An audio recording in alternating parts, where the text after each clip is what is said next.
You, Andre. Come on to learn and grow. Welcome to the Village Talk Show. Come on to learn and grow. Welcome to the Village Talk Show. We discuss what people need to know, empowering them to learn and grow. We discuss what people need to know, empowering them to learn and grow.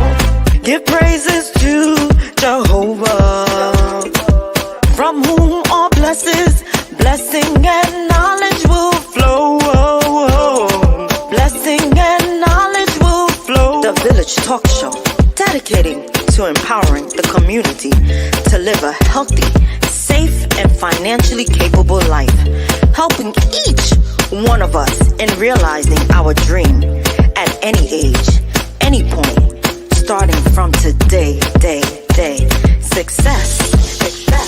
Come on to learn and grow. Welcome to the Village Talk Show. Come on to learn and grow.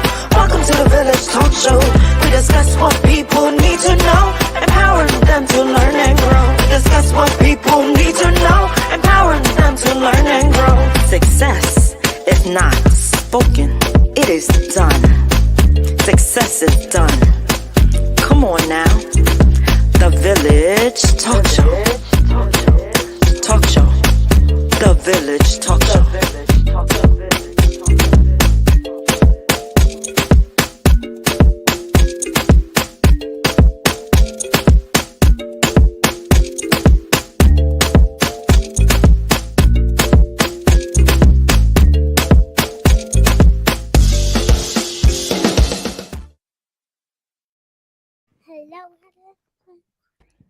Hello, good evening, everyone. How are you? Hi. Good evening. Hello. Good So, evening. I see we have a few special guests right away. So let me hear. Hi, everyone. First of all, welcome and thank you for joining us here on the Village. Um, it's a pleasure to have you. I haven't been on in 3 weeks, um, and you know I've missed you guys tremendously. So welcome to the Village Radio Talk Show, where we're dedicated to empowering the community to live a healthy, safe, and financially capable life through education, helping each one of us in realizing our dreams at any age, at any point, starting from today. So again, my name is Roger Daly. I am your host. I'm joined today by our co-hostess, Dr. Joanne Bryant, and I see we have two little hosts, one hostess and one host. So let's hear it. Yeah. Ladies first. Go ahead and introduce Good yourself. evening. My name is Araya Jasmine Pierre. How old are you? Hi, all right. Years old. You're how old? How old are you? How old are you? He asked you I'm how. 5 years old. You're 5 years old. And where do you live? You live in New York? No, we live in Orlando, Florida. You live in Orlando, Florida? Okay. And that must be the great Jalen Pierre. So it's awesome to see you on television again. This is your second time, right, Jalen? You've been on the Yeah, it's my second time. Okay, awesome. Good job. I see your aunt is making sure that you spend a lot of time on the air with her. So kudos to her. Yeah, they just wanted to say hello. They're leaving tomorrow to go back to Florida. So the little people actually, enjoy being in New York and just wanted to greet our village listeners, our youngest listeners, and they tune in, right, Jalen? Right. By the way, you're not little peoples. You're important people. Okay, so we don't want to call we little people. Where it would say I'm an important person. What do you have to say about that, Araya? What happened? No, she'll give you a response. What do you have to say? She surely will give you a response. About what? About, Are you a little person? Are you a little person? No. Oh, okay. All right. You can hang out with Roger with your non. Warren, I so agree with you today. Yeah, they coming right on here to just take it over. And look, it's one male, one female. I'm here and Dr. Bryant is here. So they next time you put their name on the screen here, Dr. Bryant. So This it's okay. They're not gonna last that long. They're not gonna stay that long with me. That's a good thing. It's just greetings. They want to share some love, Florida love. Go back, but guess what? We're gonna go back to Florida with some Black history, right? Right. All right. Just because they take it away out of the school don't mean you stop teaching it at home. that is true. And you guys start back school. When do you start school back? We start back at school like August 10. August 10 we start back in school. Next week. Next Yeah. week, right? Mm-hmm. What grade are you going to, Jalen? I'm going to 4th grade. Rye's going to 1st grade. Yeah, in Florida, if you don't hit a certain age by, you know how New York City wait till December, in Florida by September. If you don't, you gotta wait a year. So there you have it. The school that my son, my Grayson is going to go to, they're like that. So like if your birthday is not by September something, you don't go to the next grade. You stay. Yeah. You stay in your grade. Yeah. Welcome all the villagers out there. Thank you for Yes, thank you. Thank you, villagers, for tuning in. We do miss you, Roderick. We're so happy to have you back. Yeah. We're so happy to have you back. I don't know if I'm going to last through the whole show, but why not? But I'm going to try to last through the whole show. All right. So I've just been under the weather for a few days, so we'll see. I'm trying. Use some village love from this side of town, right? Right. I'm trying the homeopathic medicines. Okay. So the white rum with the honey and lime. Okay. Tried that. I did the Allegra D. I'm just all over the place. So we'll see. You have a little buzz right now? I wish I did. I believe the same rules apply in many other states. Maybe. Yes, actually, New York. Maybe. New York is too liberal for me, but. Well, you know what? It's okay. What's messed up is that when you're in New York and you're in the 5th grade and you go to Florida, you have to go back to the 4th grade. Not only do you have to go back to the 4th grade, but you also miss a whole month of summer. That's insult to injury, Warren. Man. They start school in August. New York doesn't start until September. It's so we okay. have a lot to talk about. So Jalen, is there any Jalen Arai? Did I pronounce that right? How do you spell it? ARIZ? No, spell your name, Mariah. No. ARIYAH.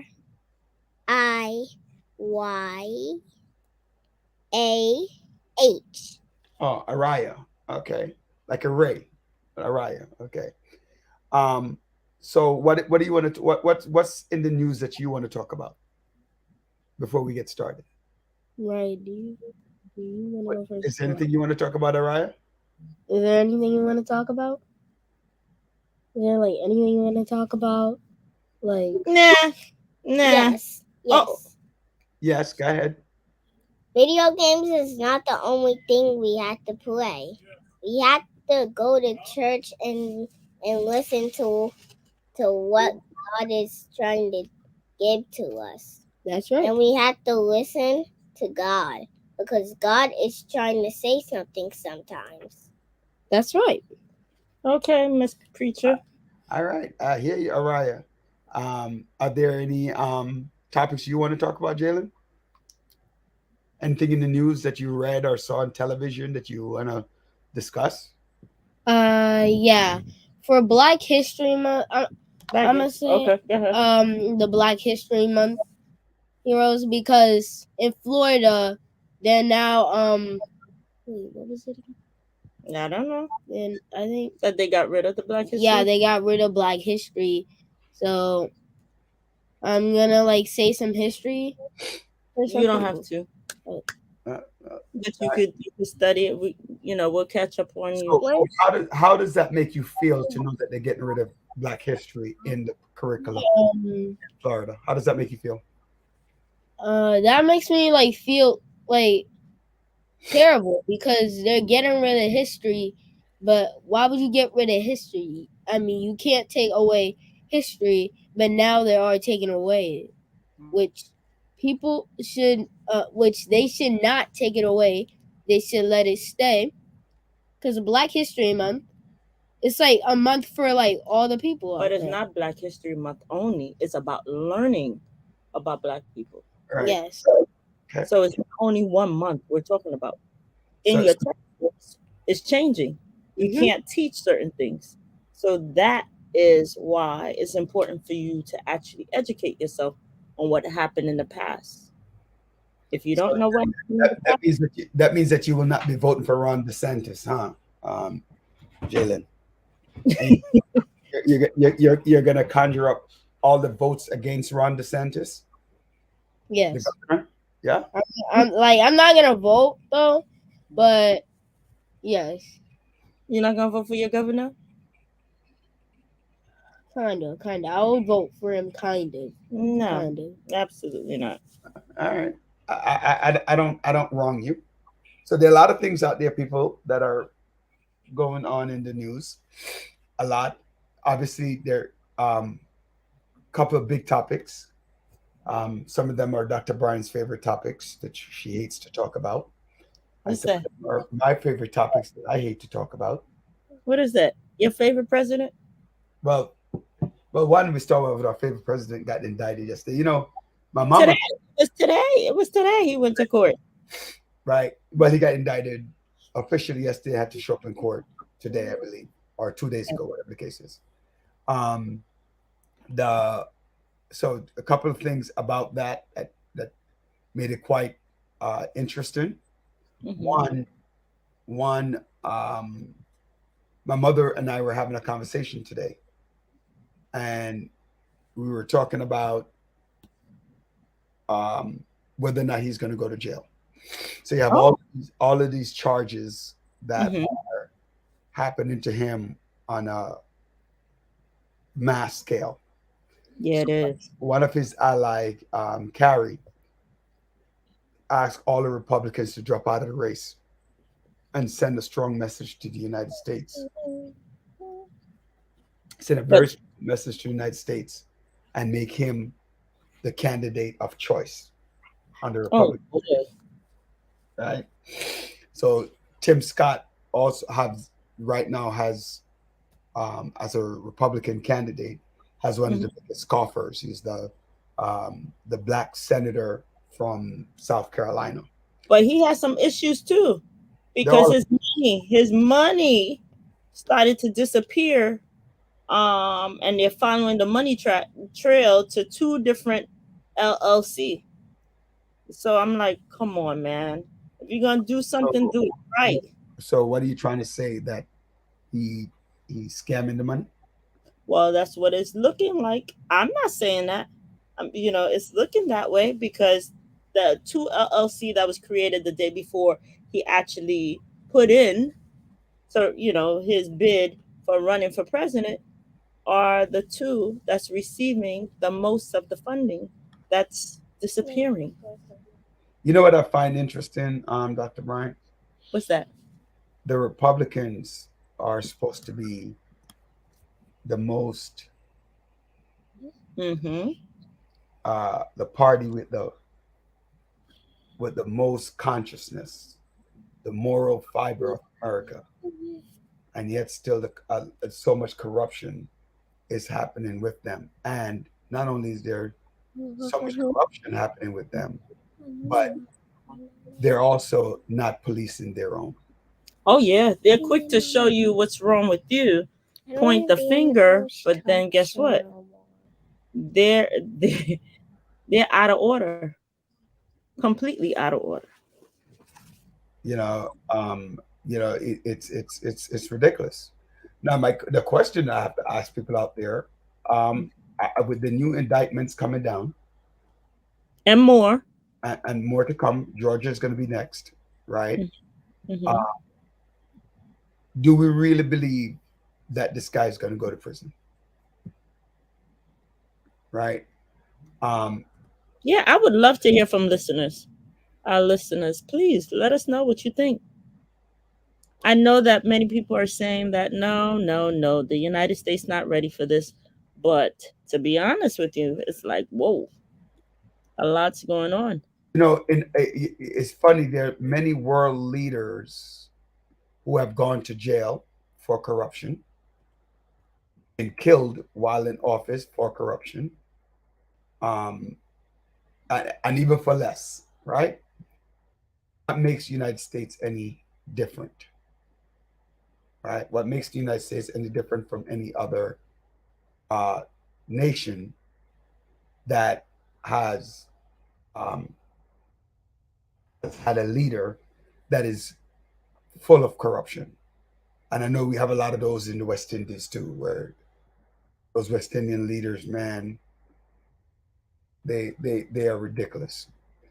So I'm concerned, right? I'm concerned because it brings America back down to reality, right? Um, that America is not as powerful or not as not powerful is not the word I'm looking for. That America is not as immune. That's the word. As immune as people would like to think that they are. Right? So that's an issue within itself. You're muted. Thank you. All right. So Monet said no. Warren said he is not going to prison. This is America. Because you are very selective of who they chose. Roderick, stop asking questions that you know the answer to. No, actually, honestly, I think he's going to go to prison. I don't know about that. I think he's going to go to prison, or he's going to have a criminal record. But what whether he goes on probation or something that's going to affect his ability. But guess what? He still could run for president. He still could become the president of the United States as a criminal. Come on, man. My mother made a good point today. I didn't get to finish up the conversation with her.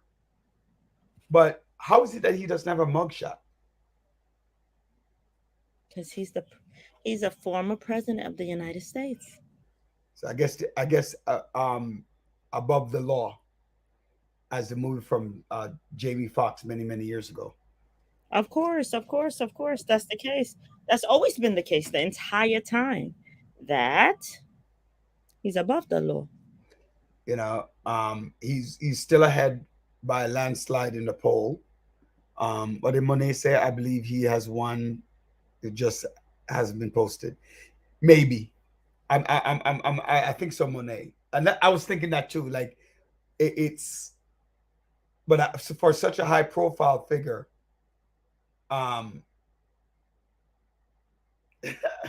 so he says all of his pictures are mugged. Eddie, you are funny. Right. Because he's one of the most. Yeah, he's so handsome. All his pictures are mugshots. But I think he's going to then be prepared for the blood in the streets. Why? Because you have some crazies that's fanatics. You have fanatics, Trump fanatics, that they, come on, look at January 6th. January 6th, they're claiming that he won, knowing that he did not win. But I think from what I've seen and what I've understood, including Donald Trump, now look back and say, I didn't win that election. Well, his attorneys are saying that. I think what they are saying, and the Republicans, is we need him back in office. I think that's the conversation that that needs to be had, right? That they really want him back in office because they feel that he is the best president ever. But with so many lies and you know, I have a friend from Jamaica, one of my domino buddies. He only sends me Donald Trump news, and I smile and I say, "You are one of the reasons why, especially in the West Indian, politics is so bad, because you guys don't look at the person, you look at the party." Yes, yes, yes. Say that again, Roger. People don't vote for what the person is capable of doing. They vote across party lines. And if you can see, looking at the trends, party line don't mean nothing. You have to look at what they promise, what they can deliver. Not just because they're Republican or Democrat, you should vote for them. No. What history do they have? What are they speaking about? So you got to be very, very, very careful about who you vote for, because they'll promise you the world and deliver nothing. And you know, people need to begin to stop looking at. I can understand that at the top you vote for Republican, but you're not going to vote for Donald Trump and negate the fact that he has done many negative things, right? You're not going to vote for Joe Biden just because you're a Democrat, right? You're going to vote, you know, maybe vote on issues that would affect Joe Biden's policies. But you can't like, Trump is right. Seriously? You can't excuse everything all the time. And I think that's a lot of times what people do. They excuse because this person is your person, so I'm going to excuse everything you do. Sometimes you excuse, not all the time.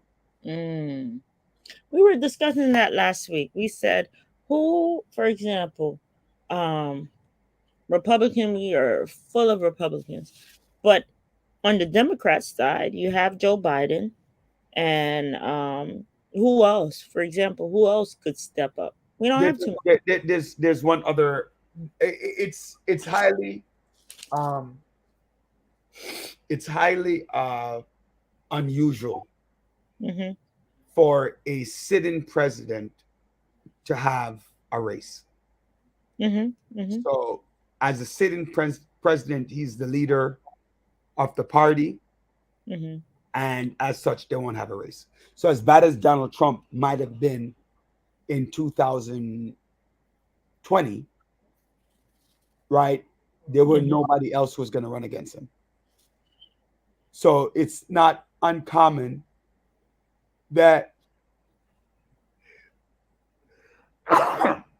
bless you, that Joe Biden doesn't have any significant opponent to run against him. Question: Are the majority? What was the question? Are the majority of voters educated people? Yes. Yes and no. Yes and no. I don't want to say majority. I want to use the term large percentage. Right? Because even though you had 155 million plus people who voted in 2020, it still wasn't 80% of the voting population of the United States. Is the highest turnout in history. So a large majority are college educated people. The college educated people, college educated and beyond, they normally vote Democratic. Right? Not everyone. Young people, very young people, according to the polls, normally vote their conscience. They vote the wave of the moment. Seniors normally vote how they voted for a very long time, and they don't change. So, like seniors are when you're running for office, Baby boomers? huh? You're talking about baby No, boomers? they're seniors. Okay. It doesn't matter how old you are. Like above 55. Okay. Above 55, you normally vote whoever you normally vote for the whole life, Mm. right?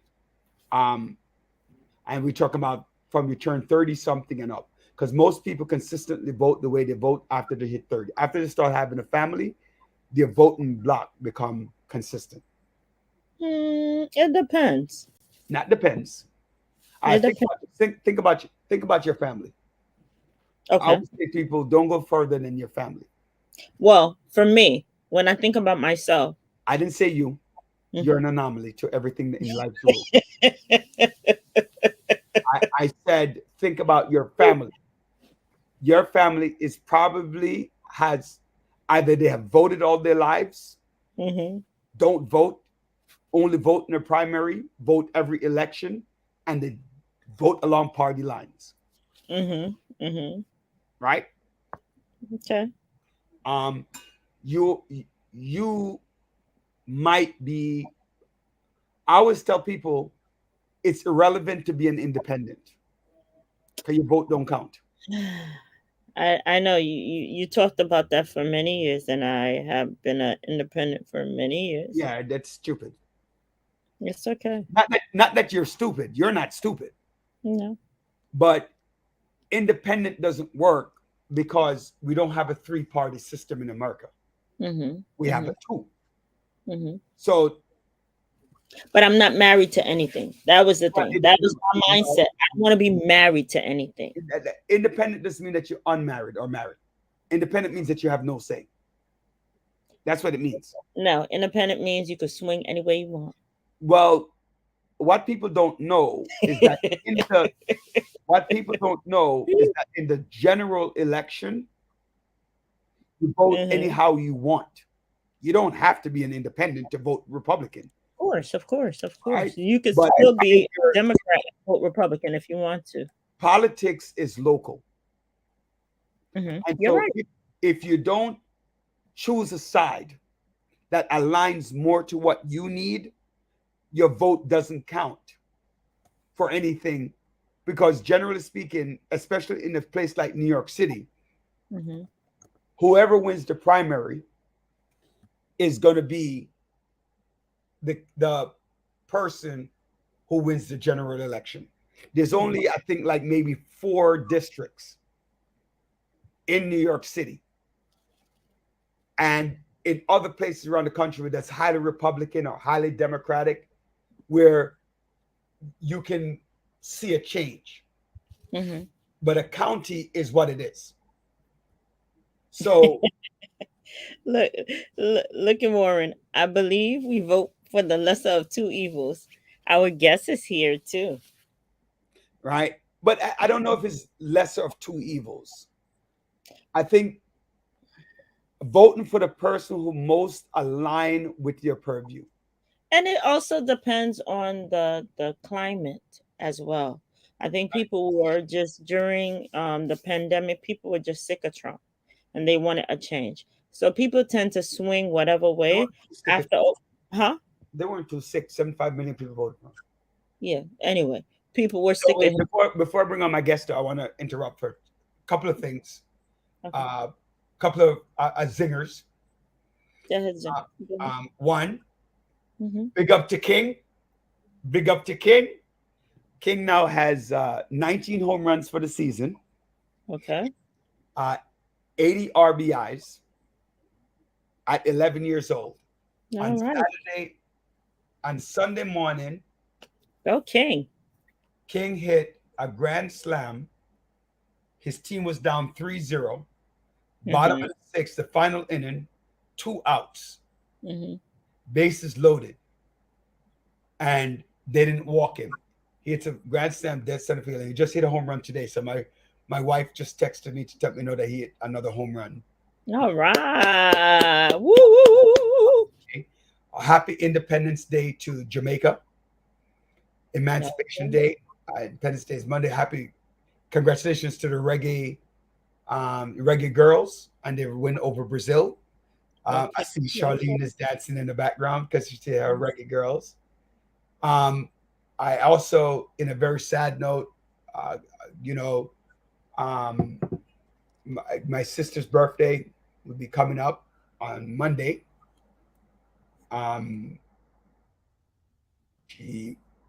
Unfortunately, she lost her, so she would have been I'm sorry, my wife is still texting me about this game. She would have been 44. She would have been 44. Wow. She would have been 44 tomorrow. Monday. No, she would have been a day after my brother. Yeah. We also a couple of shocking deaths, including Sheila Oliver. Yeah, that Lieutenant Governor of Jersey. She died over the weekend, or early this week. She died suddenly at 71. And she was in charge during the time that she died. She was the acting governor at the time. Yes. Which is even more shocking. Yes. Also, National Night Out was this week for all over the country. So if you guys didn't get a chance to go out and community and police relation, take an opportunity to go to your precinct, say thank you to the officers. Thank you to our local community for things that they have done. Also, on Sunday at Prospect Park, they were doing a very big Jamaica celebration at Prospect Park. They're playing dominoes and everything else all day, so do come out and support. So those are a couple of things in advance that I didn't want to forget. All right. Oh, my domino tournament is postponed until October. Okay. So actually, September, October. I think the place might not be available the weekend in October, but I'm going to do more than that. There are a couple of things in the news, but we'll come back to that after our guest. So, Miss Gail. Hi. How goes you? I'm well. What do you think of them reggae girls? What do I think of the reggae girls? Yeah. First of all, I love reggae. First of all, I love girls.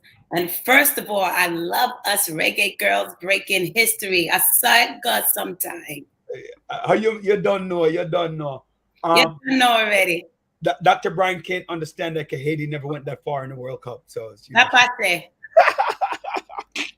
don't worry. I tried my best all the time to get at her. But I like Dr. Brian's comment. The independent gets a lot. No, the independent don't get a lot of nothing. I just feel that my thing when it comes back to voting is make sure don't vote as an individual. Vote in blocks.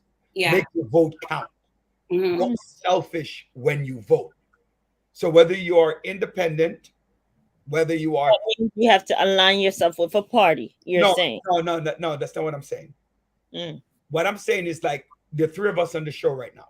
Right, John is not here, so let's say there's 6: John, Sophia, Andre, and the three of us. If the three of us get together and say, hey, we're going to support Jane Doe, and we tell Jane Doe we're supporting you, but this is what we want in return for the community, is more effective than Charlene, Roderick, Joanne, John, Andre, Sophia all going to Jane Doe. Because Jane Doe, when she's elected, she's not beholden to anybody. So you make your vote count by voting in blocks and making it important. And that is true. But also, too, we have to be unified as a people, right? Yeah. We can't be marginalized, as a group. We have to collectively come together. And oftentimes, we don't even know what we want. That's That's true. so true. That is true. That's number one. So we have to recognize, like, there's this $1 trillion infrastructure bill that's been passed. Other folks know what they're getting. We don't know what we're getting until it's gone. And you know what, Charlene? Not only just not knowing, but we're not willing to learn. Yep. Right. That's another big thing. And then we are reactive as a people. Right. And that's not right. That's so anyway, let's get started. Thank you for joining us this evening, Miss Charlene Gale. Please introduce yourself to our listeners who first time might be joining on. Come on. Hi, everybody. Wow, my name is Charlene Gale, and when I got the call to join, the village, because it takes a village. I am the CEO of the Macon Property Management Group. I am third generation. Well, I'm second generation, but my parents, who are Jamaican heritage descendants, formed a real estate conglomerate. They have built a legacy, and that legacy has enabled myself and my 4 sisters to go to college, along with my nieces and nephew, along with a plethora of so many other people, to not only get education, but to get a home. And I am so honored and pleasured to share what is going on in the real estate market today. There's a building across from me. Oh, here we go. I know it's always turned personal. You know what? I came up here. Wait. No, I needed some of that. I actually, honestly, Charlene, I needed some of that because I'm fighting a cold, and they say white. You need some? Yeah. Just bring it over. This is in honor of the reggae girls. Right. There's a building across from me, a 3-family unit, going for 1.1 million. Right. And I haven't seen a black family trying to purchase that unit. It costs too much money. Why is that statement so bad? Why is the statement so bad? Yes. It is because we don't have the purchasing power. Well, let's not even talk about the purchasing power. Let's talk about the homeowner not disclosing to her neighbors, to her friends of, hey, I want to buy a building. So before I'm going to sell my home. So before I even put the sign up, let's just talk to the community, because there's other communities that you cannot even step foot to buy from, because what they do is they talk to each other. We as minority homeowners, we feel isolated, and we feel as though we don't. So many times as a real estate broker, my clients would say, don't put a sign up. I said, well, did you talk to your neighbor? Did you talk to your family to see if they want to buy your home? I don't want my neighbors to know. Right? There you go. Right? Dr. Bryant, it's like, why won't you want your neighbors to know?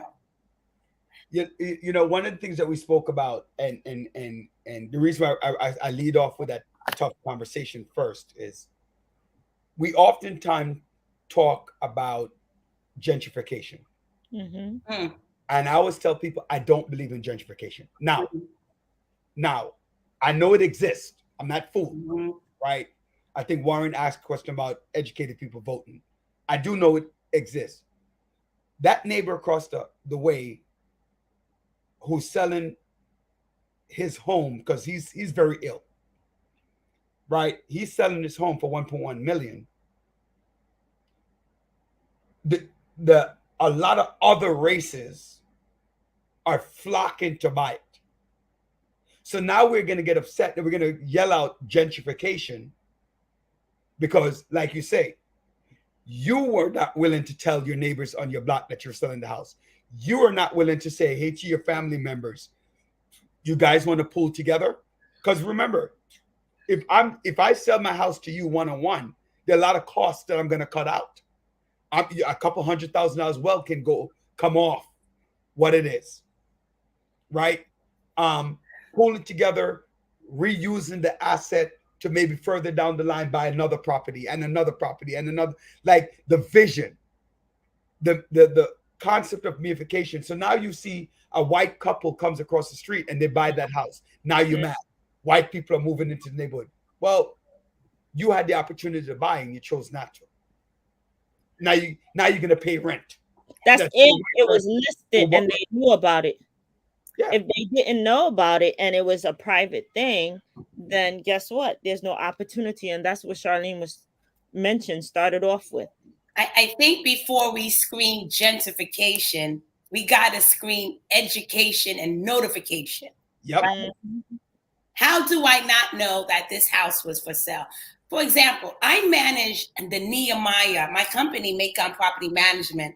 We manage the Nehemiah homes, the East New York Nehemiah and the Brownsville Nehemiah. A little bit of history. You know, Nehemiah was created by the Brooklyn Church conglomerate for those blue collar folks who couldn't just buy a home. So it was created for affordable home ownership.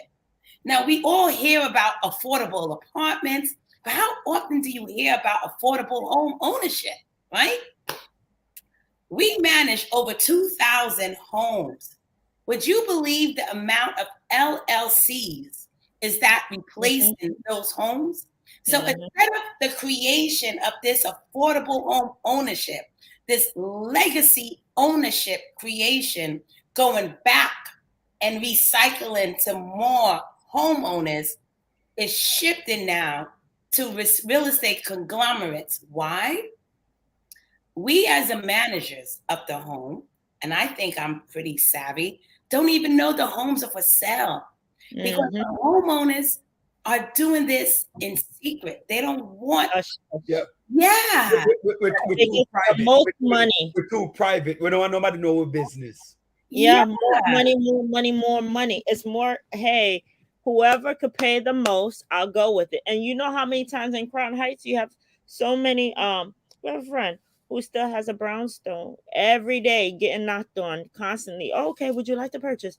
Flatbush, the same thing. Oh, would you like to sell your house so we can build a building or whatever? So it's taking that opportunity away from a young family or someone who's working hard or educator or whatever to say, hey, you know what? I want to purchase this with my sister or my parents or whatever, or my kids. You don't have that opportunity. And that's why a lot of people are leaving New York. Yeah, because it's you know, it's impossible to actually purchase. The last time I checked, money wasn't black or white, it was green.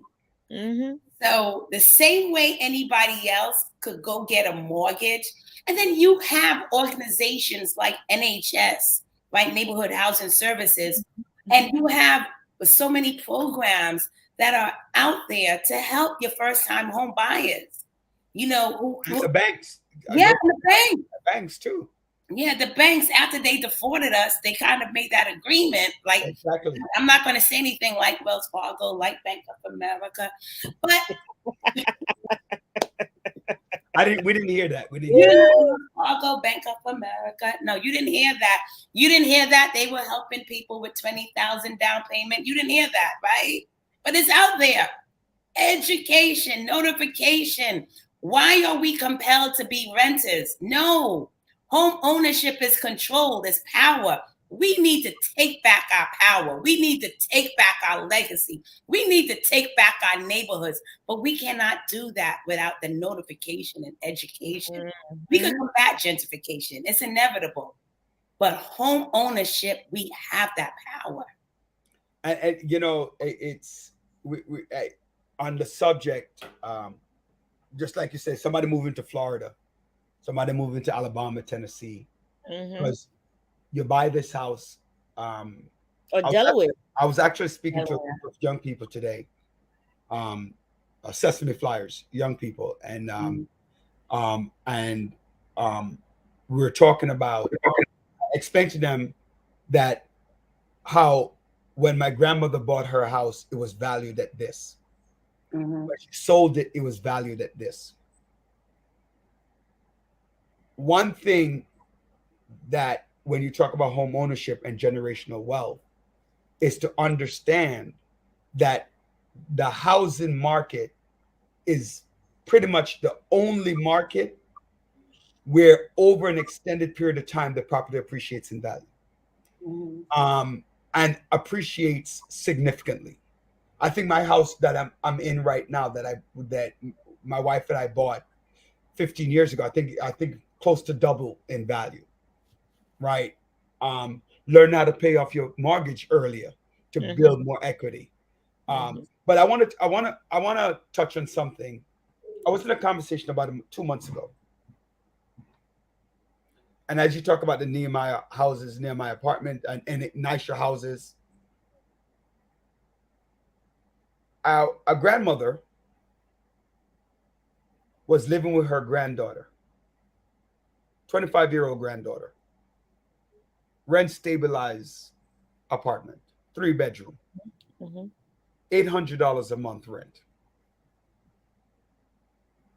The granddaughter said, I don't want the apartment. I'd rather move downtown Brooklyn or somewhere else. And I'm trying to, as I'm speaking to my friend, I'm trying to say, is that person stupid? Do you know what it is to get a 3-bedroom apartment anywhere in New York City? How old is this individual? That's 25, the first question. 25. Okay. So this might be their first place on their own independently, right?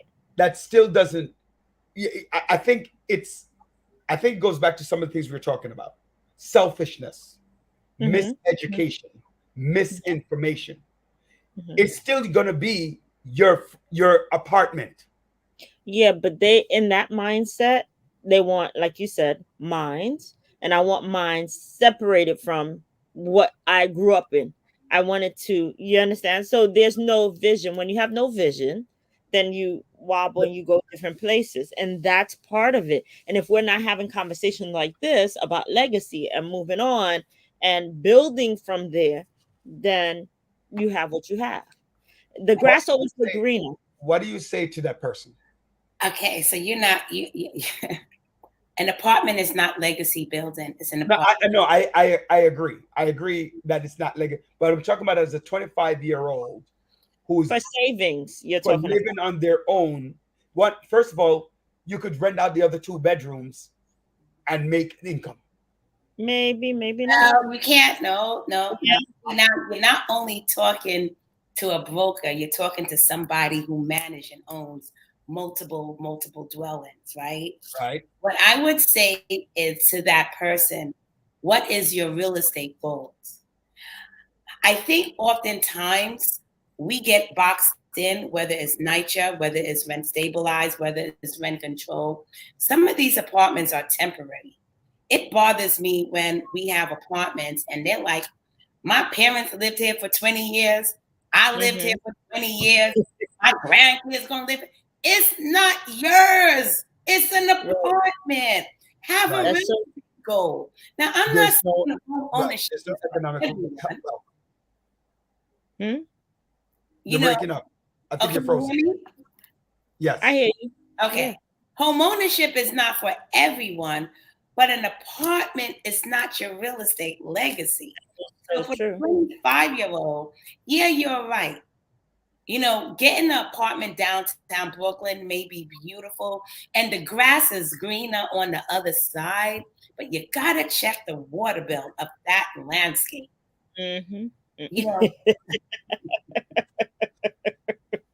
I always tell my wife the grass is always greener until you get there. Check the water bill. Price, right? Yeah, the advice I would give that 25-year-old is maybe you want to stay here, save money until you could buy your own. But I do agree that, the shiny new apartments and the proximity to, Manhattan and seeing the bridge, the waterfront views is gorgeous. But maybe the advice you should tell her is maybe you should hold on to this $800 apartment and save. Yeah. Even it's so imperative. I have several young boys, and one of my big thing is I don't want them to, when they leave my house, I want them to own their house.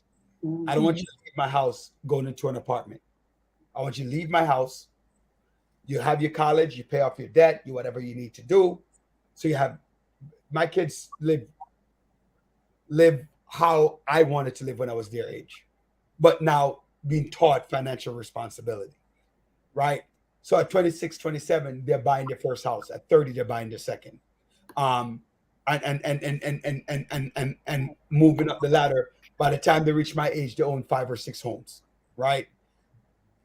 That's the idea. So like we were saying, and like I was saying with this other person, you rent out the next 2 rooms. You don't have to pay rent, so you save your money. Mm-hmm. Well, of course, you need to have economic. You have to have economic consciousness, financial literacy, to get that done. But if you have a goal in mind, then within that goal, you might work towards something. So no, I don't want to go downtown and pay $2,500. I don't want to go downtown and pay for 3 or live in a studio for $1,800. Right, where you don't have your space. So the next point that I want to bring up, because I love having you on, because I love the conversation around generational wealth. Why is home ownership, in my purview, the number one? No, actually, it's not mine. It's economically proven that home ownership is the number one way to wealth outside of life insurance. Okay, so let's do this. You buy your home for $500,000. Let's be more practical. You buy your home for $700,000, right? As you stated, that the value of your home more than likely increases. While you are paying off that mortgage, you can use your home to not only build wealth, but build your savings. A lot of times people don't realize that their home could be used to buy other homes. Mm-hmm. So if you are savvy, and if you're not savvy, get a financial consultant, get the right mortgage broker, because you could pull out the equity in your home to purchase another home. When I deal a lot with first-time home buyers, I ask them, what is your real estate goal? Because maybe their first home is going to be their last home, or maybe their first home is going to be the gatekeeper or the open door to other homes. So we have to identify when we are buying a home, what is our real estate goal? Because home ownership, being a landlord, is not for everyone. Mm-hmm. But yet, if you do want to do that investment, there are ways. You could get a property manager, which often a lot of my clients do. You could teach your family member, to do it. You should identify who in your family, right? Let's say you want to get into the real estate. You have kids, or you have nieces, you have cousins, and you want to pull them in. You should identify, while you are creating your real estate legacy, who within your family, you are the CEO. Who is the CFO? Who is the COO? And who is the no, you can't be part of this. I like that, the no, the CNO. Because as minorities, especially West Indians, we feel so compelled because their family, we have to. And often I see the family is the reason why a lot of these houses go into foreclosure. Just saying. Mm-hmm. Mm-hmm. And you have the covetous and envy, right? One of the things I find a lot of people say, Charlene got it, Roderick got it, Dr. Bryant got it. Well, even if we had it, we had to work towards getting it. That's right. Right? So it just didn't come. So not because I got it, Charlene got it, Dr. Bryant got it, means that you can't get it. But if you're going to sponge off of me, right? If you're going to sponge off of me, you're not going to get it because you always will be sponging. How about you find out how we got it? That's right. Or stop assuming that we have it. right? Because sometimes, a lot of times, people don't understand monies get tied up. So you might have wealth, but you don't have liquid cash. Right. It's not tangible. Right. And so people don't understand. So I'm glad that we're having this conversation about generational wealth, building economy, building your own growth. What is a good age for a young person to own a home? Start thinking about buying a home. First of all, think about it while you're 18. I am victim of bad credit in college because they flash those credit cards to you, then your student loans. We don't realize that the kids who are most vulnerable are in college. This is when you protect your credit. Protect your credit. As soon as the company identify you with your social security number, as soon as those student loans kick in. And let me just tell you a little bit something real quick as a property manager with student loans. When we get a potential tenant looking for an apartment, and let's say one person is Black and one person is maybe Caucasian, and if the Black person has student loans, we don't hold it against them. Because as minorities, we are coming out of college with so much debt. And so when should they start thinking about it? From 18 years old. When should they pull the trigger? When they can. Thank you. Joseph Marthone writes, Miss Gail is right. It's actually my cousin. He bought a couple of apartment buildings in Pennsylvania. He didn't do it in New York. But moving towards buying multiple dwelling units. What do you recommend? Why or why not? Give us a scenario why you would say get a 2-family versus a 4-family versus an 8-family. Tell us, move us along. Okay, well, there's something that's called New York City Rent Guideline Boards. There's also something that's called Division of Housing Community Renewal, DHCR. So when you get a building that's more than 5 units, then now is rent stabilization. There's a lot of oversight that happens. I don't recommend first-time home buyers buying 2 things, a rent stabilized building or a foreclosed building. Because foreclosures, you could buy your foreclosed home and there's tenants in there. Yes. Right? Can't get them out. You stuck with them. They're professional tenants. So you have to know the difference. So if you buy your 1-family, you're a homeowner. As soon as you buy a 2-family, you're a homeowner and you're a landlord.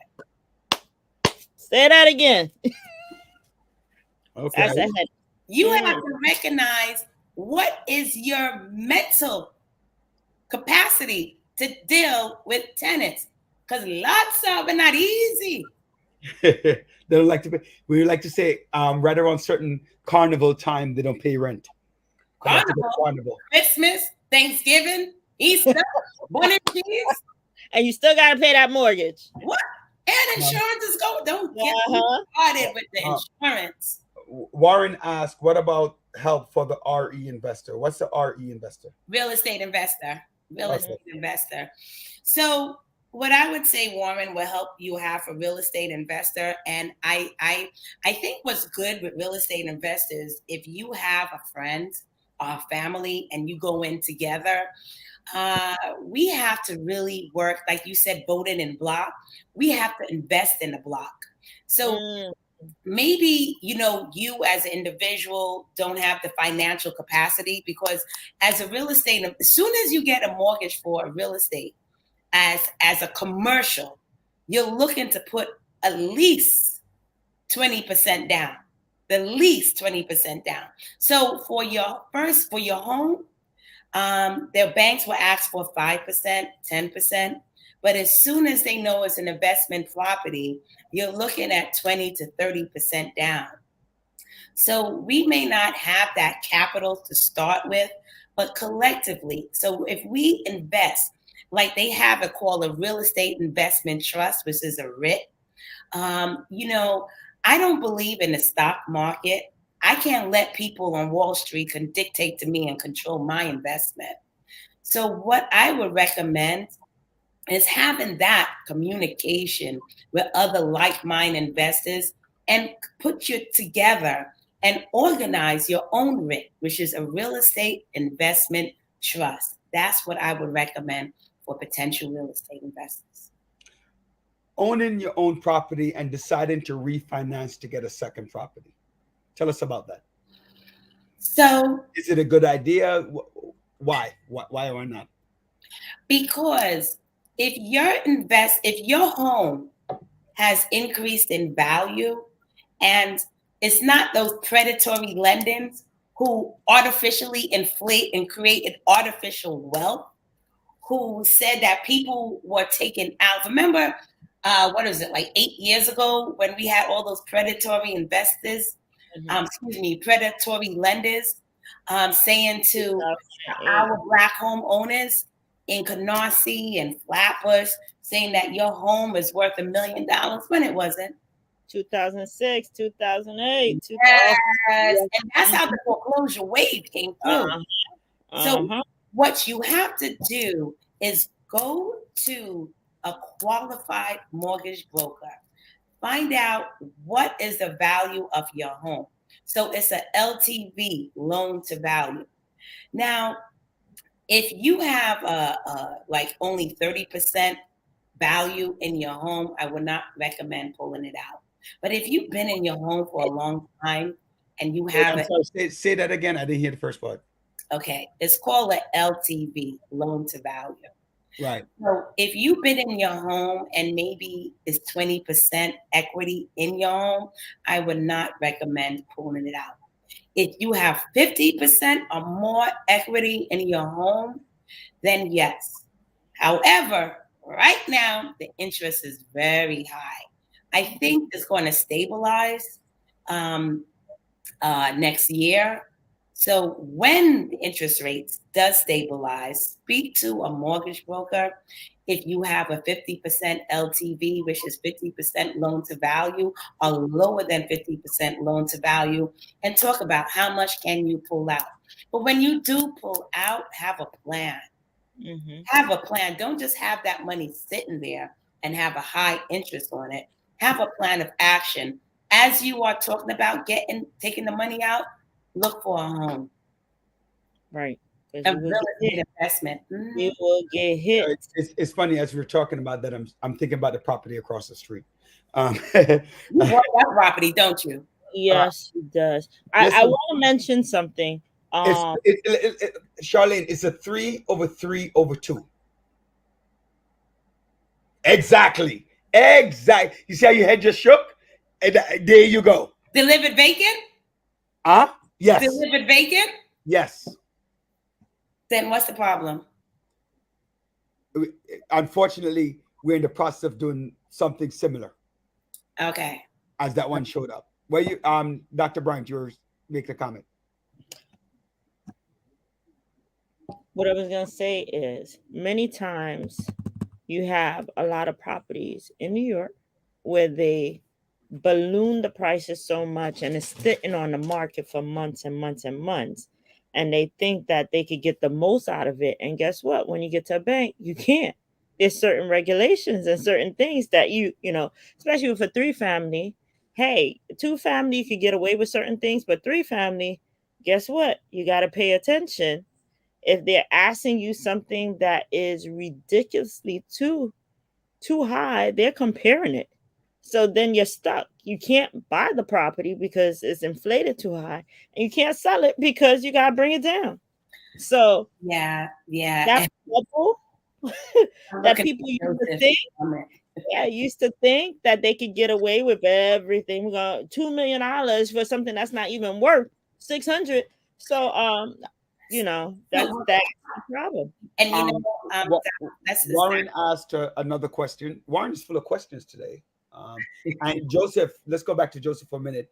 The Rich Dad Poor Dad is a good book for a lot of individuals. Warren asked, pull equity tax free. What does that mean? Explain that to the audience.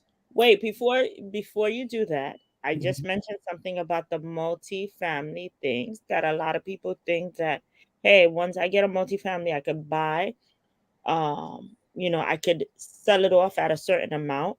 So when purchasing Mhm. multi-family, you also have to be careful and be aware that there's certain stipulation in place that you can't do. And that's why you have many homes on the market that's multi-family and can't sell. And let's just talk about that real quick. Something is happening right now. One thing I would tell your viewers who are interested in the real estate, there's a publication that I subscribe to. It's called The Real Deal. It's really good to read. It's a very, very good read. And shout out to our Attorney General Tish James, who put this predatory criminal slime guy in jail for stealing an 80-year-old senior's home in Harlem. And our Attorney General, found out about them, and they were prosecuted this week. So shout out to our Attorney General Tish James for prosecuting those people who are descending on our seniors and taking their deeds. But let's talk about the multiple families. Banks are not lending like they used to. There you go. They are not lending like they used to. A lot of these big real estate conglomerates like Blackstone, Related, they are defaulting on their loans. So you have banks who are about to lose trillions of dollars. You don't think that they're going to check out the real value of a home? What banks would do now is they will contact real estate brokers like myself and say, hey, you just sold a home. How much did it sell for? They know their numbers. And back in the days when you're buying a multiple family, if it was more than 7 times the rent, well, we weren't touching it. Okay, when I say 7 times the rent roll, meaning that you do the annual, let's say your rent roll is annual rent roll is 100,000, and if they were asking $700,000, fine. If they were asking $1 million, we're not touching it because you got to know your numbers.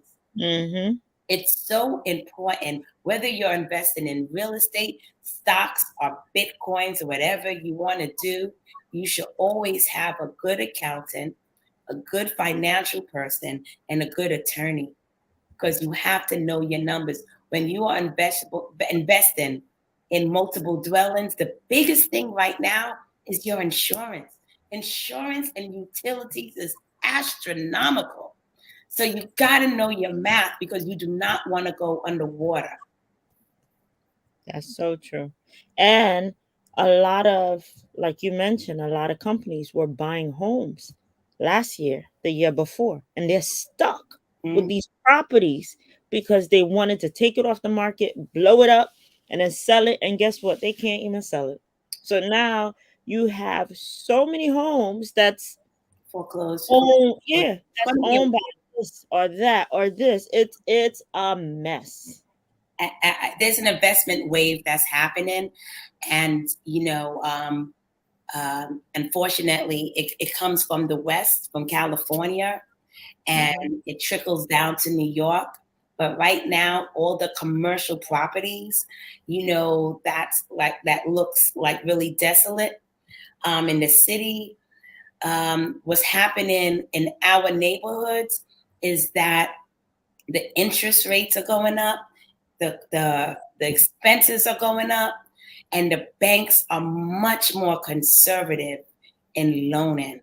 So if you could even do a owner's finance or owner's refinance, meaning that if you have a conversation, how my dad did it, when my father got into real estate, the interest rates were like 15%. You know how real estate was done back then? On a handshake. Okay, you know what? I'm an owner. I'm selling. I'm going to give me half now, and let's work out a financial agreement. That's how other communities are doing it right now. Yep. Yep. But unfortunately, we don't work together. Goes back to what our host said, that block. It's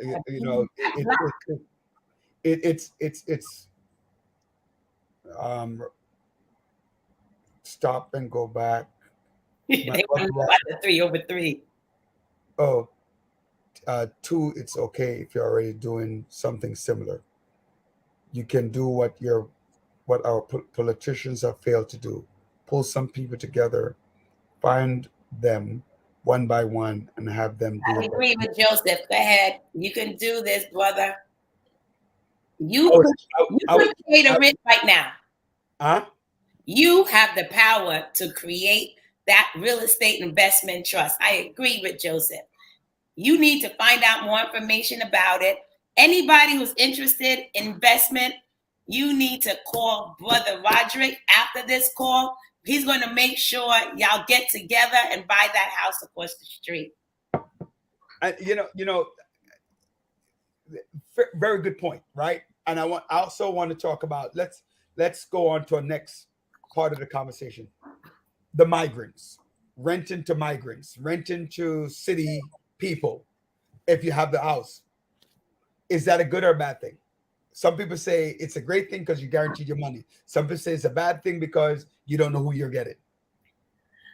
Before we talk about the migrants, well, it's not just migrants. I'm just talking about governmental programs. We talk about the sensationalized story of the migrants who need housing. What about the veterans who are here who need housing? What about the victims of domestic violence who need housing? What about those people, Black, Hispanic, West Indians, who need Section 8 vouchers, who has the Section 8 vouchers? Let's talk about them first, but they were here first, right? We all want to talk about migrant houses. This is fine. But listen, all of our families are West Indian heritage. Nobody said, hey, come on over. We sat in our basement of other families' homes. Let's talk about the West Indians who need housing now.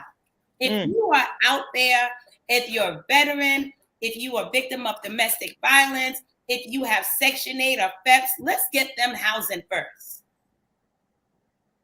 Full 100. Would you, as a landlord, rent to those people? Why or why not? I would rent to anyone who I believe would get the rent paid, because that has to be done, who I believe would take care of the apartment. I'm not the type of broker who doesn't rent to anyone with a voucher. However, I have to respect the chain of order who was here first. I can't skip over people who were waiting in shelters for years and go to somebody who just got here. Sorry, not me. And not only did they just get here, they found a way to get here, right? While you've been here struggling for donkey years. Houses, let me help them first. It's funny. I know it's going a little bit off tangent, but every time I speak to the mayor's office about that issue, they shun the issue. That's not what we're talking about right now. That's not what we're talking about. That's not what the issue is. The migrants is now in the media. Well, I have a lady, and again, I'm going off tangent, right? Tuesday was National Night Out, and I was at the 6-7 precinct 1, which is my local community board where I'm the chair of, right? And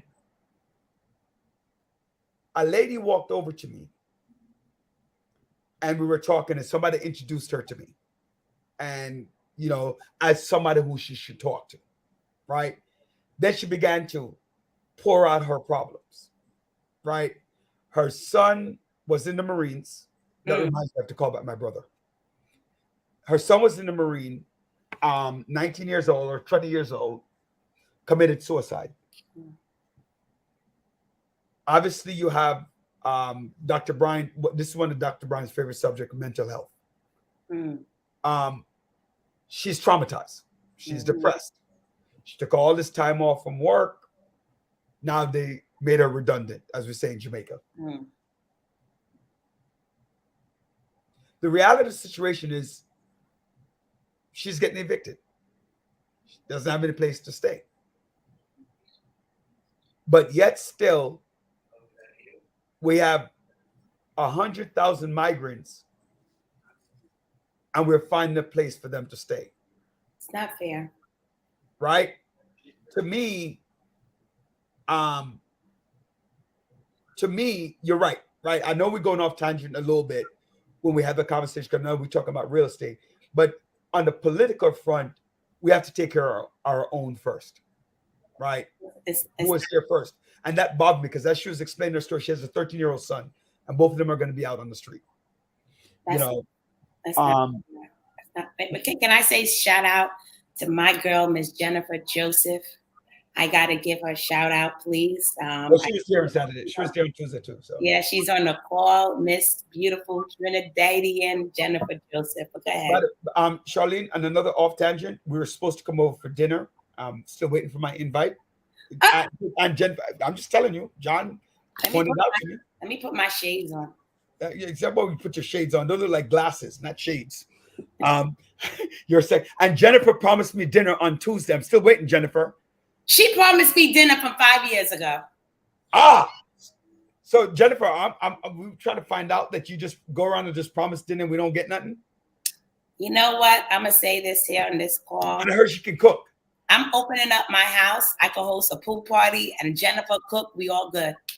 I was going to say something, but go back. What she said? Wait. You never did what? Never invited her over for dinner 5 years ago?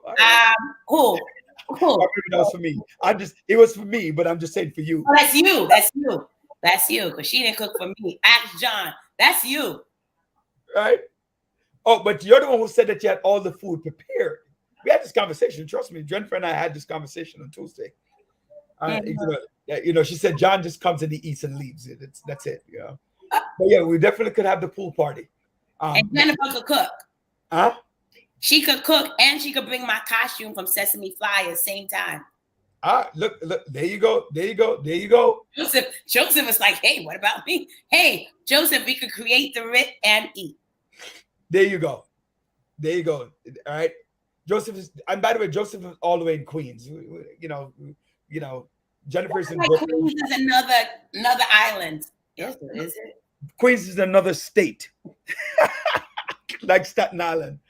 So let's continue the conversation and dialogue about general health. First-time home buyer pitfalls. First-time home buyer. There are a lot of pitfalls. Listen, in anything, right? There's a lot of pitfalls. Now, first-time home buyer pitfalls. One thing I know is not having enough savings for emergency, especially if you buy in the summertime. There is this thing called winter. Yeah. Oh, never heard of it. Yeah. And, in real estate, what I do is, we go into hibernation mode. So we gather as much money in the summertime, because when those oil bills or gas bill hit, it takes people by surprise. Oh, he said Queens is connected to Brooklyn. That's hilarious. He's part Joseph. Don't worry, I'm in Long Island, so Queens is all good. He act like Brooklyn is. I love Brooklyn, but one of the biggest surprises as a homeowner would be not having that reserves for emergency repairs. You have to have that, and then also the expectation that if you buy a 2 or 3 family, your tenants are going to pay. Ooh. Well, I once had a person tell me the following: the landlord should not expect that my rent pays the mortgage. The tenant actually told me those words. I remember that. I remember. I was on that call. Yeah, the tenant. I couldn't believe it. I'm like, so you expect to live for free? I don't like New York State laws. I think you should be able to evict faster in New York State. Me personally. I think it's a problem. But anyway, I digress. So some pitfall is the winter. What are some okay, so there's something called an escrow. So we talked to a first-time home buyer as well. There's something called an escrow. There's a PMI. What are we looking at? The escrow is not a savings. The escrow is more so if you go through. So as a first-time home buyer, I always recommend that what you get an inspection of the place. The inspection now becomes your Bible. It becomes like your civil engineer Bible from your basement to your roof. And within that inspection, we also have dishonest brokers. You're right, Jennifer. But within that inspection, if they say that, the homeowner, the seller is supposed to fix the roof and they don't fix the roof, then that money for the repairs is held in escrow. And then if they don't fix it over a certain time, then that's that money. But escrow is not your savings, though. What you can do as a home buyer is there's a lot of sophisticated ways where you could ask the seller, the so-called a seller's concession, right? Where maybe you add $20,000 to the selling price and that money is given back to you. So there's a lot of ways that you could build savings at the closing table, but that's a conversation for the seller's attorney and the buyer's attorney to have. But there is ways. No, you can't say that tenants have right. New York City landlords, no, they don't, Rudy. Landlords don't get away with murder. They are bad landlords, though. They are bad landlords, Rudy. You're right. But I wouldn't say they get away with murder. That's not true. Maybe I think that a lot of times tenants don't understand. Landlords don't get breaks. Tenants do, right? Landlords have to pay the broken pipe. And if they're not having the money coming in, especially a working mom and pop landlord, right? If you're working mom and pop, you own a 2-family home, 99.9% of the time you are a worker to try to maintain. You had enough to have the down payment to get the house that you as a tenant probably didn't have, which enabled you to buy that 2-family home. But you're stretched thin. So it's not necessarily, I think a lot of times like tenants don't understand. But you should fix it though, right? No, I'm not saying no. I'm not saying no. I'm not saying that they shouldn't fix it, but I think that sometimes people misconstrue what a landlord has the ability to do financially than what they don't have the ability to do. So that's why and I always tell, we have, why I was able to survive during the pandemic? It's because we have a good relationship with our tenants. We have, we are not those P.O. box landlords or property managers where you never see us. We have a good relationship. Whereas if the tenants are saying, hey, I don't have a job during the pandemic, I could only pay $1,000, I could only pay $500. We have that communication. You have to, it's important as a landlord, right? And I would say this to our home buyers, not more so to the tenants, but more so to the landlords because they're responsible. If you don't have the capacity or the wherewithal to have that communication, hire a property management company who does. Relationship. You try to do everything, as you said, Roderick. You work 9 to 9. You don't have the time to go there and fix that pipe. Hire a property manager, because when you call that plumber, he's going to charge you $600 for that pipe. But a property manager like myself have a plumber on payroll. So it costs me $150. It's like getting a locksmith, right? Locksmith's going to charge you $300 when the cylinder only costs $30.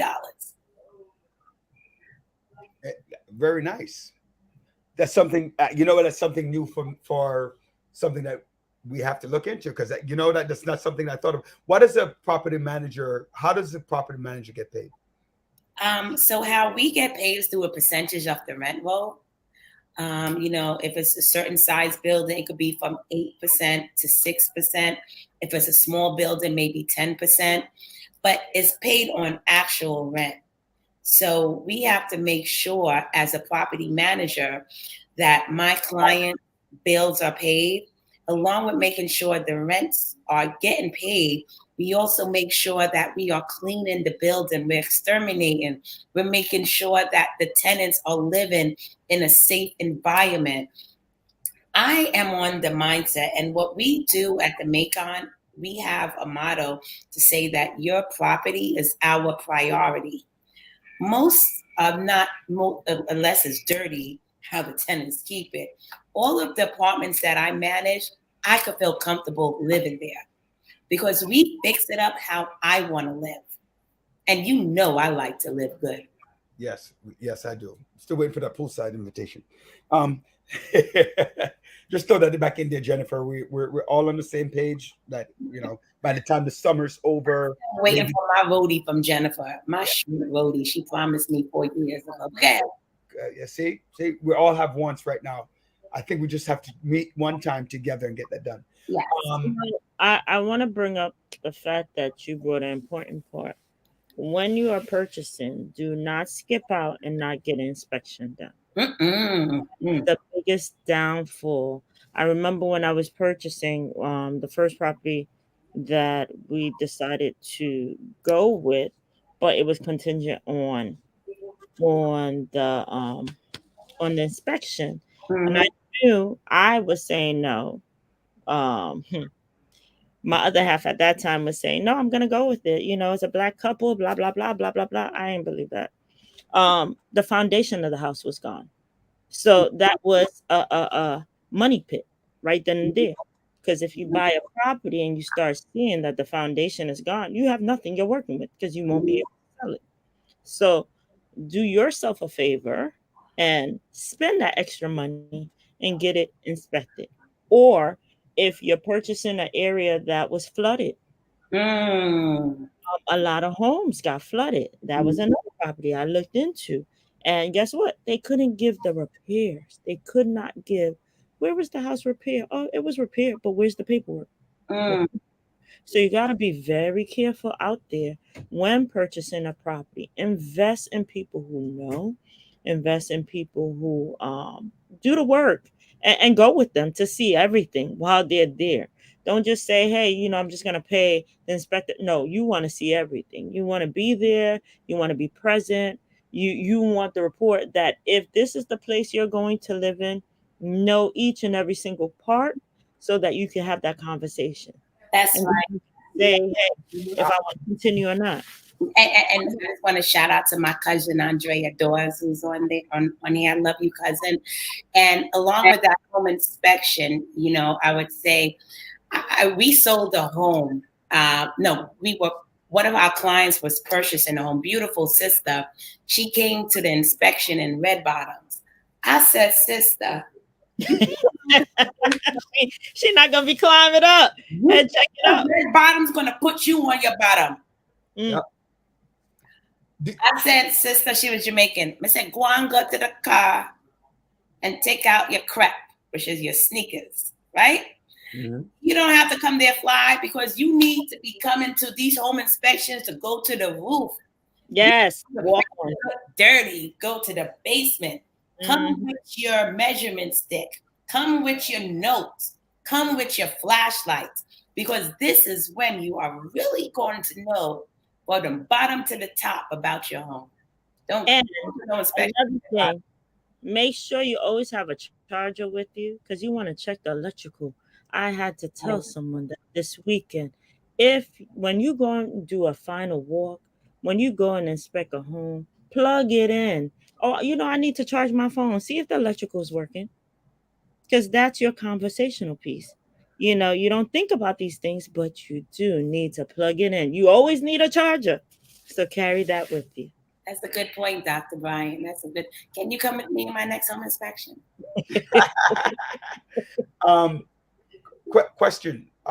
We have a few minutes left, and I don't want to.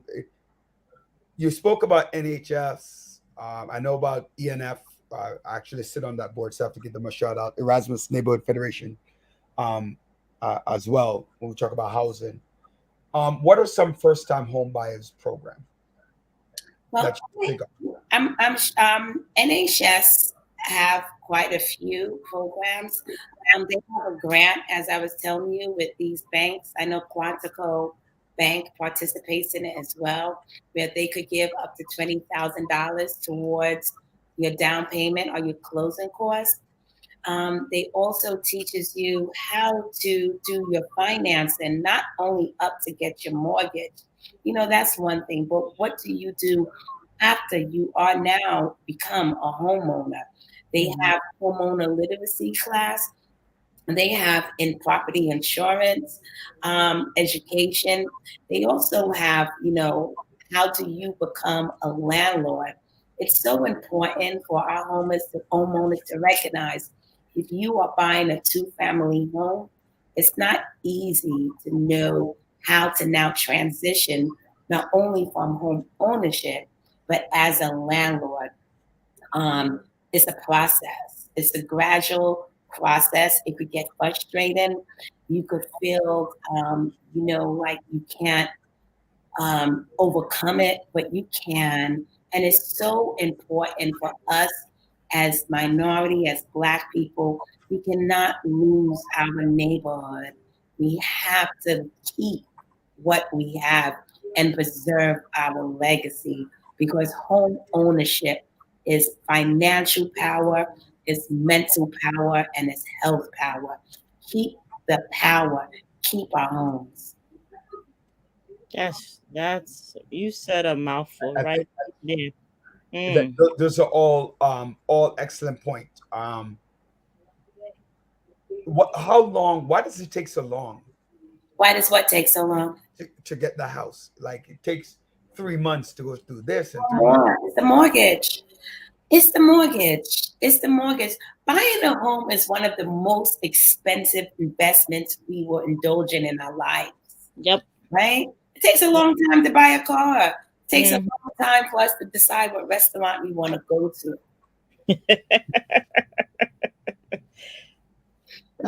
How long it took you to marry? Huh?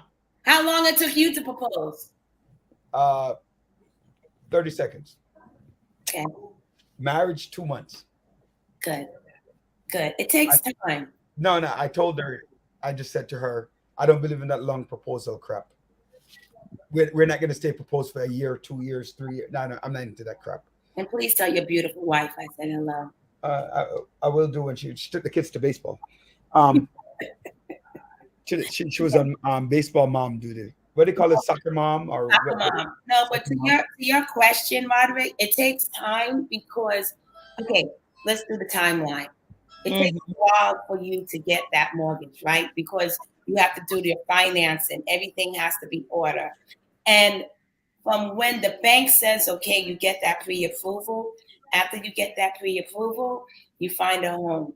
And some people, you'd be surprised after they probably buy another car between the time they go into contract. Yeah, they run their credit, they bring it down. It's no longer you add more debt.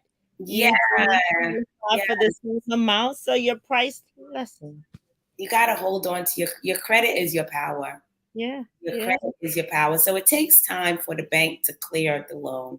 It takes time for the bank to make sure that you are able to pay for the loan. So it is time. So from the time you get your pre-approval to the time you close is about, it could be anywhere from 45 days to 90 days. It takes time.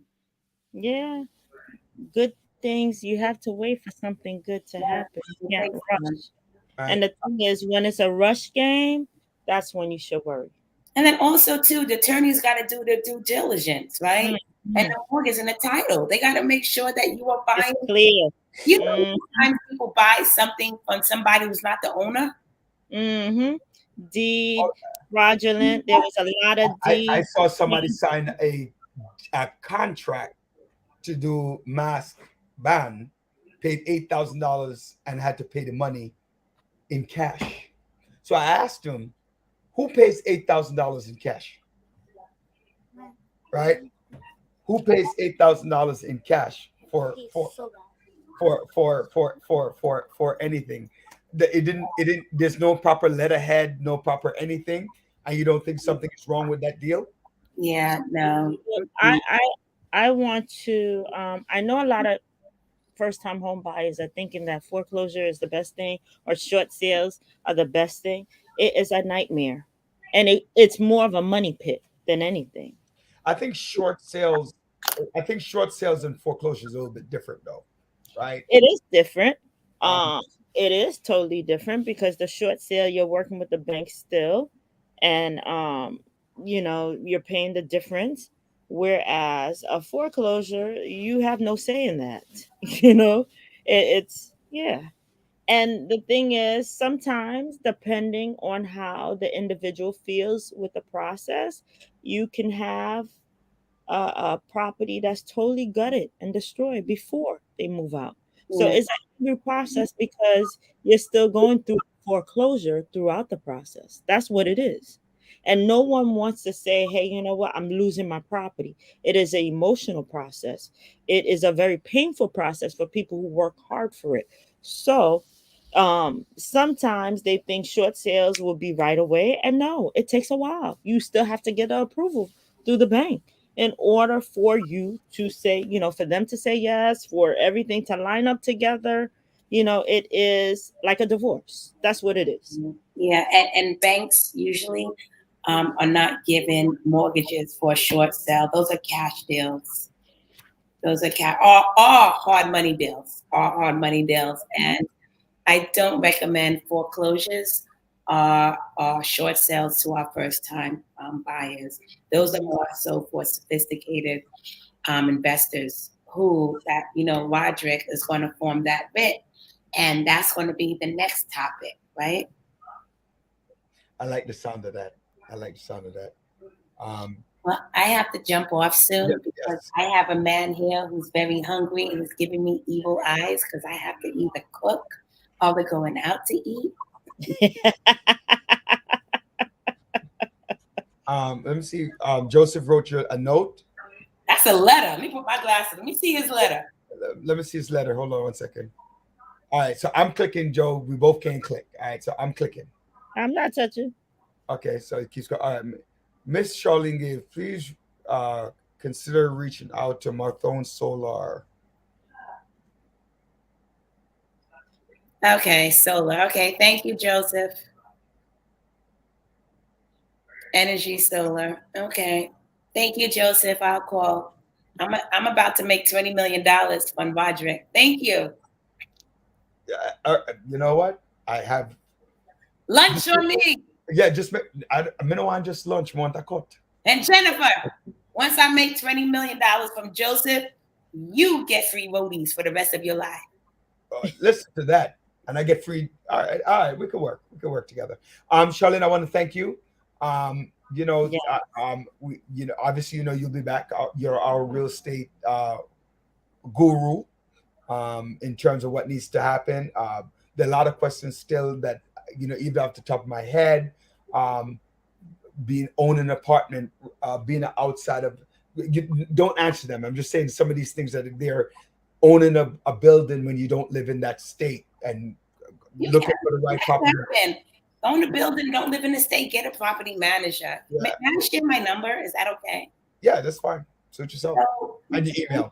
Yeah, thank you for having me on. I am so blessed and honored to be before the beautiful Dr. Bryant and the very resourceful Mr. Roderick. And, thank you for being the pillars in our community, because a lot of times communication is happened by others. And thank you all for having this experience and sharing it, right? You're sharing education, you're sharing knowledge, and thank you for enlightening.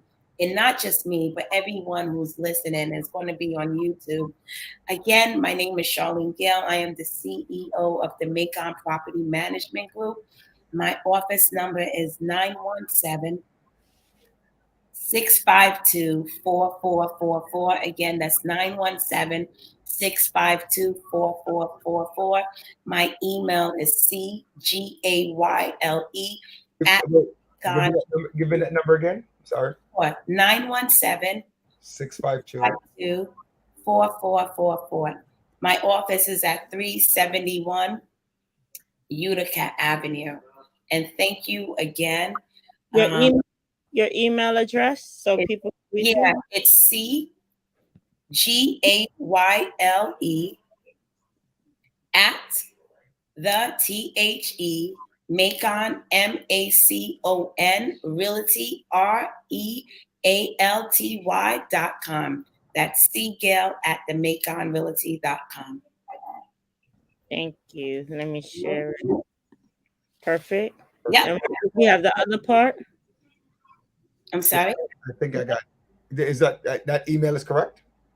That's the number. Yep, Seagal at the Macon Realty. Yes, that is correct. Okay, perfect. Thank you so much. And shout out to the reggae girls.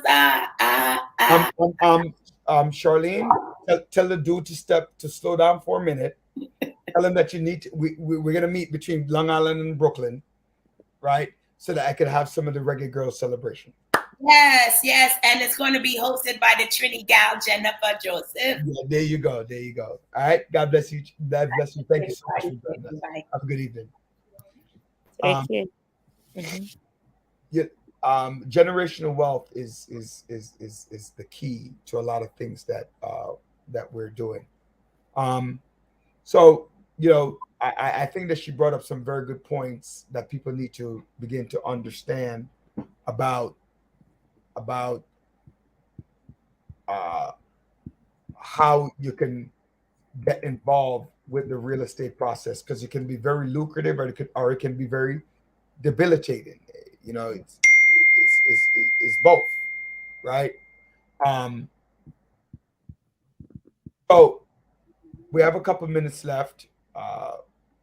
Let's talk about what's happening on the news. All right. So one of the things that I find, all of a sudden, the 28-year-old kid, young man, who got killed. Yes. I don't know. In Midwood. At Avenue P in Coney Island at the gas station. I don't know. I need to hear, like, people like to. Nobody wants to see anybody lose a life. My question is, what happened? I mean, why are you fighting? Because they were fighting, and the guy pulled out a knife and stabbed him. And it's 17-year-old. Like, yo, you got nothing better to do. So based on the witnesses that was there, they were dancing. They did not like the people dancing. They said they can't dance there because he's Muslim. And it was offending him. The 17-year-old was Muslim. They didn't want them dancing while they were pumping. They were dancing to Beyonce. Beyonce was in town on Saturday and Sunday. She had her concert. They could have just been, that could have just been coming from a Beyonce concert. People are hype. And they didn't have shirts on, but were dancing, not knowing. And the sad thing is, the young boy who's 17-year-old didn't know that these are, the man is a professional dancer for Alvin Ailey and a couple other organizations in Philadelphia and other places. This is a professional dancer. Any opportunities they get to dance, they will dance. And people are just happy. If they're coming from a concert, they're going to be hyped, still dancing some of the dance. Whatever it is, there's no reason. It was 90-something degrees. If people are pumping their gas and dancing, so what? Let them do it. And let them have fun doing it.